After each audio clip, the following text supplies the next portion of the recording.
strip of compulsory development.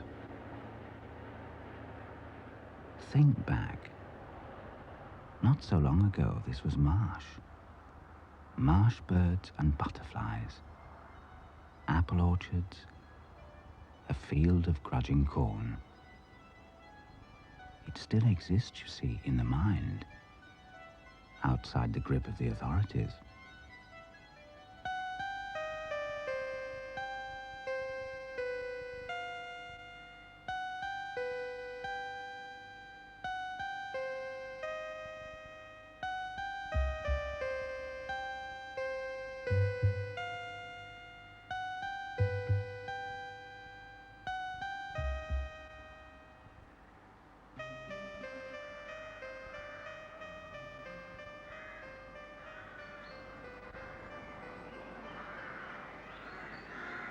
The rooks blow about like scraps of burnt paper.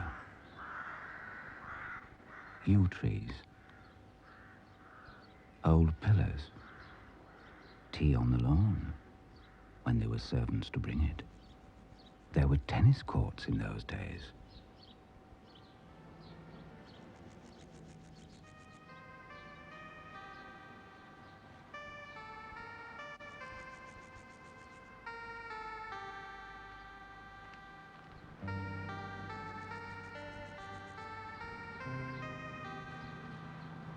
It keeps its old lady smell. Roses, myrtles, honeysuckle. The dusty smell of box.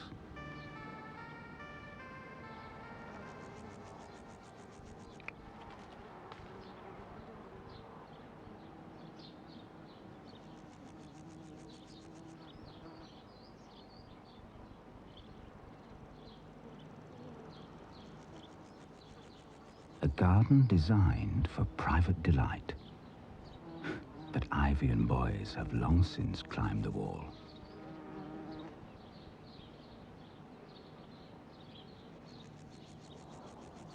The temple, where the bowls used to be kept. Now bees nest inside the door. At least the bees keep the boys out.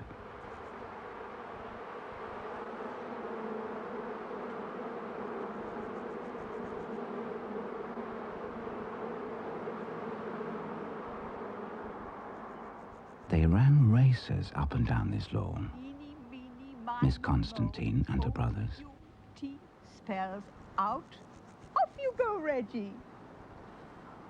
1, 2, 3, 4, 5, 6, 7, 8, 9, 10.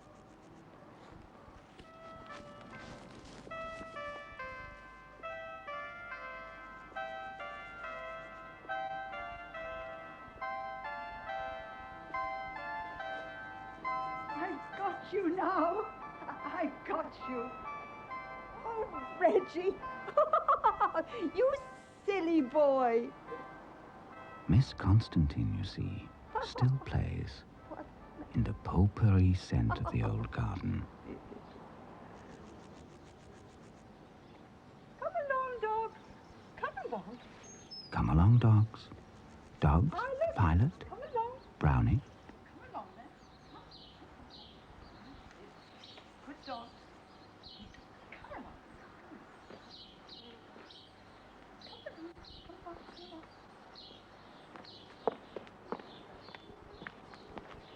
along. Come along. Come on, dogs. Come on. Living in the past and happy there. Pilot! Brownie, come along. Come along. The house wears its creeper like fur. It turns to fire in autumn. The jackdaws call for Jack, Jack, all summer, round the roofs that have aged to a tender grey. Swallows come back every year to the servants' hall. They dart in and out through a broken window. Beards of grass in the gutters.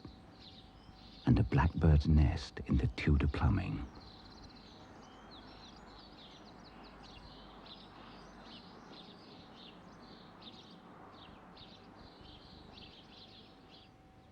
No servants now, of course. Just Miss Constantine. At home.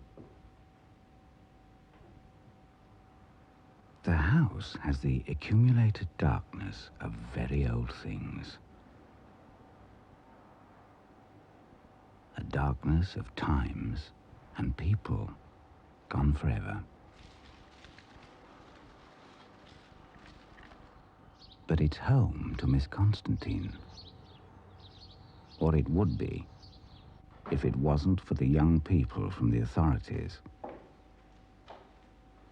The young people from the authorities. She can't remember when they moved in. What are they called? She doesn't know. They never speak. They are simply present. In here, for instance. Oh, dear. Please go away. Standing behind the piano with their backs to the light. Please go. But their faces are white, as if they'd been rubbed with ash.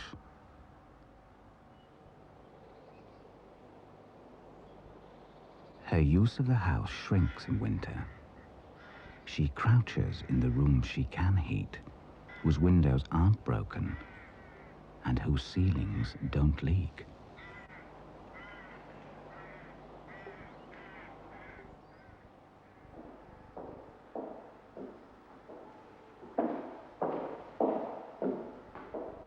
But in summer, she travels through the house that contains her lifetime's experience.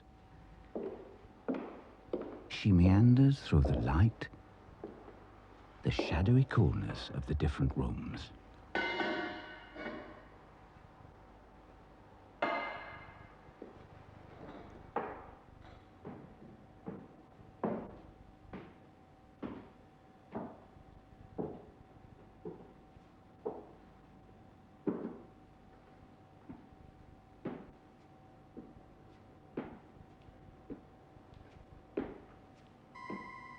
Her fingers leave a trail up the dusty banisters. Under the bat-wing cobwebs, she travels through her past.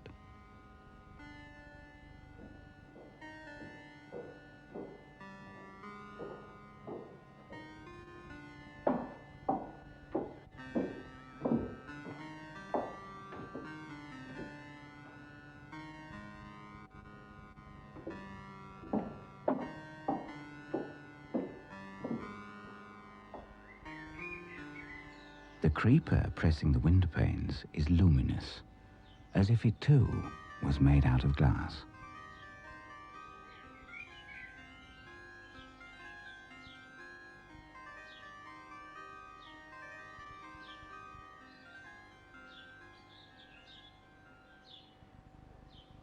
But now the young people from the authorities have moved in.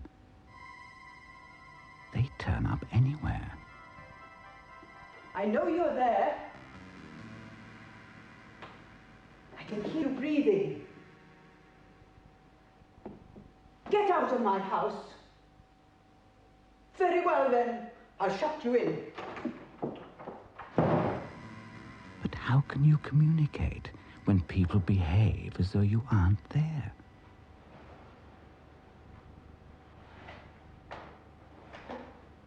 They keep in a group. She hears them on the stairs. She hears them shuffling. I can hear you. Oh, you can't deceive me. Why don't you leave me alone? Go away.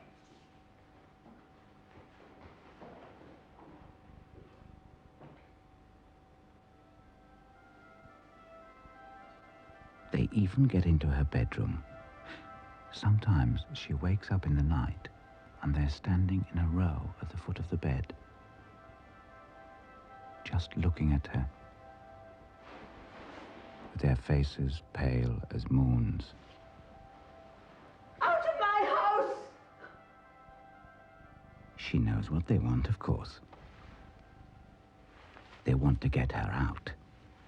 They want the house for themselves. But she won't have that. Oh, no, no. I know what you're up to, but you won't win. I'll see to that.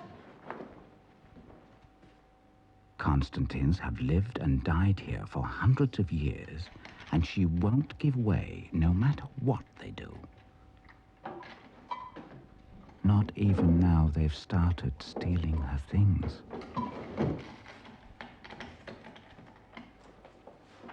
There. You won't get those. They stole her shopping list, for instance. She found it at last, screwed up in some rubbish. Oh, they're devils. If only she could tell someone about them. But one has to be so careful. She doesn't want people talking about her. People can be so unkind.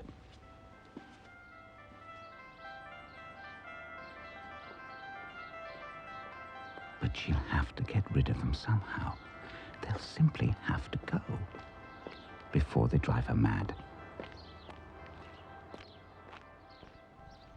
The church looms over the graves of all the local families, including generations of Constantines.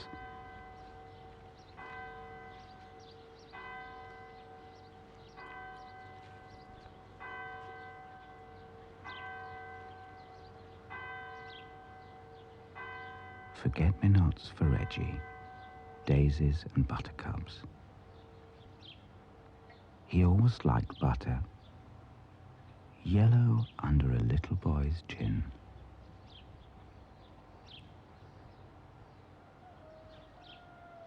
Miss Constantine used to go to church every Sunday. She trudged the family footpath across the fields in her hat like a bowl, her old-fashioned prayer book clamped under one arm. Hello, Miss Constantine. How are you? But recently, she's missed the Sunday service. And this worries the vicar, though she's given him a reason. She explained that her reading glasses have gone, so this morning he offers to go home with her. He says he'll help her to find her glasses. Of course you are. I quite well imagine. Upstairs and downstairs. But there's been no sign. No. I can't find them. No. Well, Miss Constantine, I've been meaning to come and see you for such a long time. He can't tell whether she's pleased or not. Spend a half an hour with you. She's obedient anyway. Would that be all right? I'll do that, and then that'll be another problem off your mind, won't it? Yes. Good. She trots off across the fields. He has to hurry to keep up with her. All the birds are out today, singing.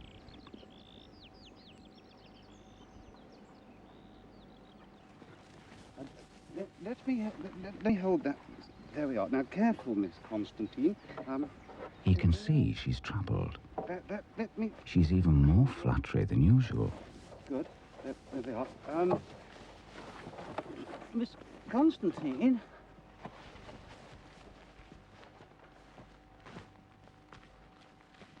Miss Constantine? You do seem rather agitated this morning, don't I'm a you? little upset, you see. Yes. It seems it isn't only her glasses. Your pension. Her pension book's gone as well. I expect you Well, probably what just of it? mislaid it That's somehow nothing to or worry about. rather absent-minded. He's absent-minded himself. Oh, goodness, Forgets things people's I- names. Loses his way in the sermon. Ah, but there's more to it than that. Oh, no. Not lost, Stolen, Miss Yes, but Constantine? stolen. Sure, it was stolen. I think you must be mistaken. No. Now, who would steal from Miss Constantine? The young people from the authorities? What does she mean? Funny old thing. Morning, Vicar. Miss Constantine. Morning. Good morning, Peter. Morning. Lucky he's with her. He'll sort it out.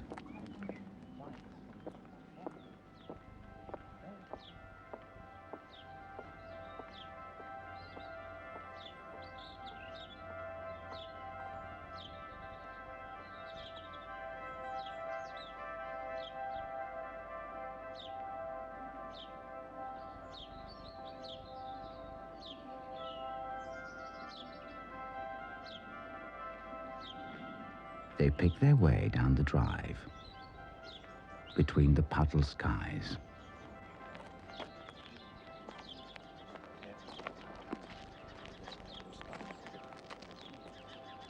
The house casts a long shadow, even in summer. Yes, of course. Yes. Right. She won't let him in by the back. He has to wait for an official opening of the front door.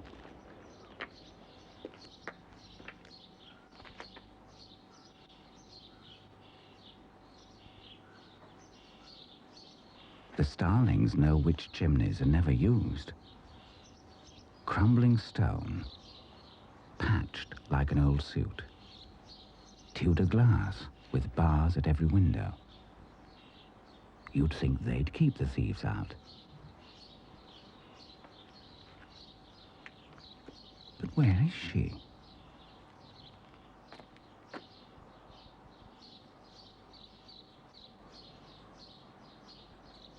He's been forgotten.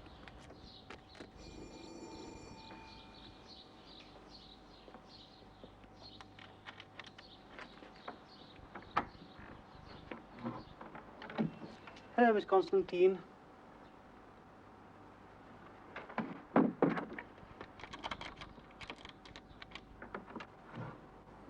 Hello. Thank you so much. The door closes slowly, squeezing out the sunlight. Will you lead the way? Now, where to look first? Right, now then, your glasses. Which of the rooms do you usually use? Oh, all of them, Vicar. Yes. Could we start in here? By all means, yes. Oh. It will be quite all right, Vicar. I'll open the shutters. Good. Just Good. one moment.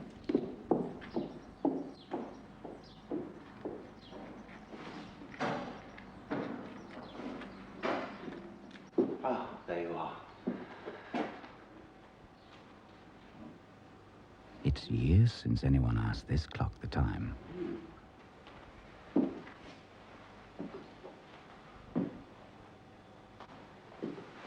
And the old grandfather, shaped like a coffin. He's been dead for years. You really have got some very lovely things, Miss Constantine. Yes, they are lovely. But I don't think we're going to find anything in here, are we? No, I don't think so, Vicar.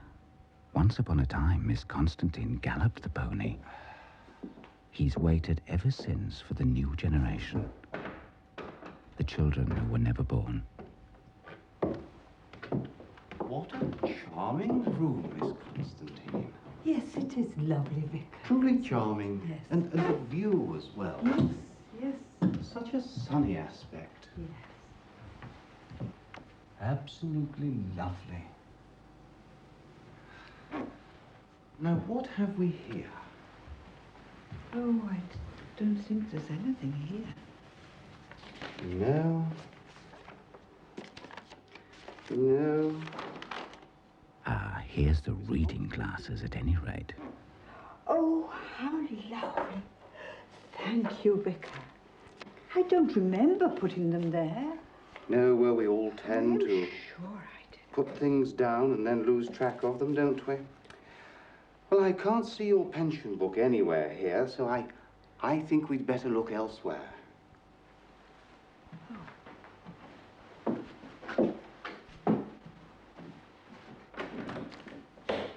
Well, that's rather unusual. Oh, it's always like that, Vicar. Yes. Miss Constantine, have you used this checked at all lately? Oh, no, Vicar, no. Shall we just have a look and check to make sure? By all means, Shall we? yes, do. I say, these are rather magnificent, aren't they? Yes. It's full of uniforms.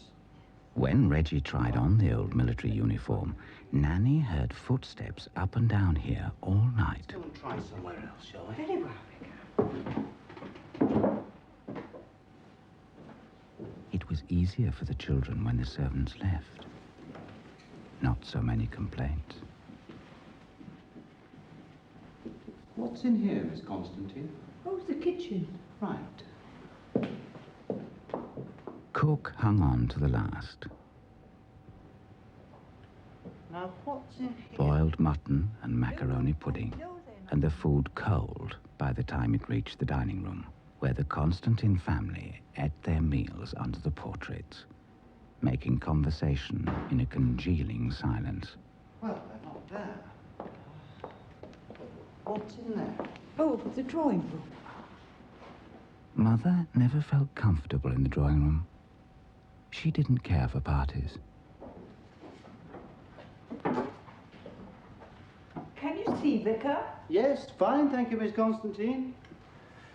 Father had his shooting.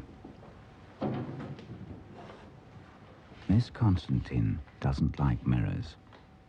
You never know who you'll see looking over your shoulder. What have we got here? What's this? Pension book. A pension book. Miss Constantine, I think you'll be relieved to know that I've found what we've been looking for. Oh, my pension book. Thank you, Vicar, so much. I know I've not been in here. It must be them. Yes, yes, of course, yes. You leave on and I'll... Now, let's have no more talk about thieves. Exit one old lady in a muddle and a kindly vicar. Well, there we are now, Miss Constantine. We've found your glasses, haven't we, and your pension book. Nothing else worrying you at all, I hope? No, not really, Vicar. No. Good. Well, if you'll excuse me, I'd best get back to church. Very well. Perhaps we can hope to see you on Sunday. But as he's about to leave, Vicar. she clutches at his sleeve. She's made up her mind. She asks him to throw out the young people sent from the authorities. What does she mean? What young people? But didn't he notice them a moment ago? They were in there, sitting on the couch. This way, please. Come through here. This way. I didn't see anybody, Miss... She leads the way to the morning room. Look, Listen, me. there they are, still sitting in a row. On the sofa. Well, he can't see anything, but that won't help her. So he tells her to open the doors through to the hall and to hold the front door open herself.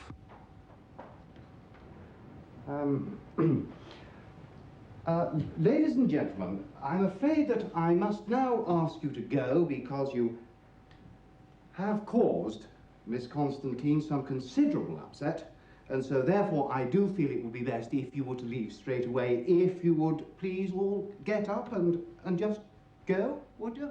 Then Thank you he very much. pretends to drive them out. Out you go. He shoos them in front of him Out through like the a hall flock of and- geese. No, so this way, if you would, please. Out through the hall and the front door, if you would, please go. Thank you. And you can go straight across the hall here. If you would, please come this way now. Yeah, please. Thank you very much. Thank you. Please come along. Thank you. Thank you so much. Thank you. Goodbye. When he asks her if they've all gone, she says that there is a nun under the piano. Sorry? Vicar, the nun under the piano. The nun under the piano. Yes, Please, of course, yes. please. Sister, I'm So? sorry. He drives out the nun. Sister, I'm very sorry to trouble you, but Miss Constantine is a little concerned, and I wondered if you'd be so kind as to leave. Thank you ever so much. Thank you. Mind your head. Good. Thank you. If you'd just come this way. Thank you. Thank you. Thank you so much. Thank you. Goodbye, sister. And at last, the house is empty. There. She asks him then if he noticed their faces. See their faces? No, he says, at a loss. They're so pale, she says. Their faces look as though they've been dipped in flour. Miss Constantine, I think it would be perhaps best. The vicar pauses on the threshold to warn Miss Constantine. She shouldn't tell anybody about this. People talk. People might think she was imagining things. And I'll see you soon. Thank you so much. God bless you. Thank you, Vicar. Bye-bye now. Thank you. Bye-bye. Oh, Miss Constantine won't tell. She knows what people would say. She'll keep herself to herself. Has done for years. So the vicar walks home across the fields. But he's worried about Miss Constantine. And next morning, he cycles over to see how she spent the night.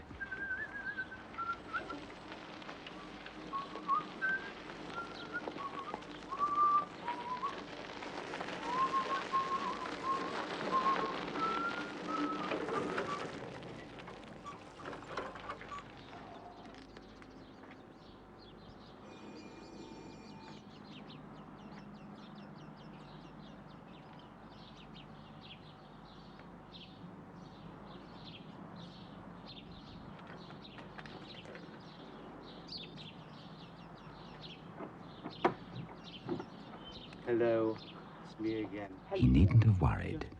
He sees at once that all is well. Miss Constantine slept like a child. He has cleared the house of the young people from the authorities. You on Sunday? Yes, I shall be there. Got my reading glasses. Good. Bye-bye now. Bye. So he pedals away, congratulating himself on the success of his little trick. The clouds are thickening over the sun. There's a storm coming. He'll have to get home quickly, or he'll be soaked. But he's caught at the drive end. Miss Constantine's neighbor waves and comes across. Here, Vicar. Here, Vicar, he says. You know those young people you threw out of Miss Constantine's yesterday? Our vicar is taken aback. He protests. Now, come on. We both know Miss Constantine and her imagination. But the man interrupts him. He means the young people with the faces like they've been whitewashed. He saw them. They were trying to get in again. All night.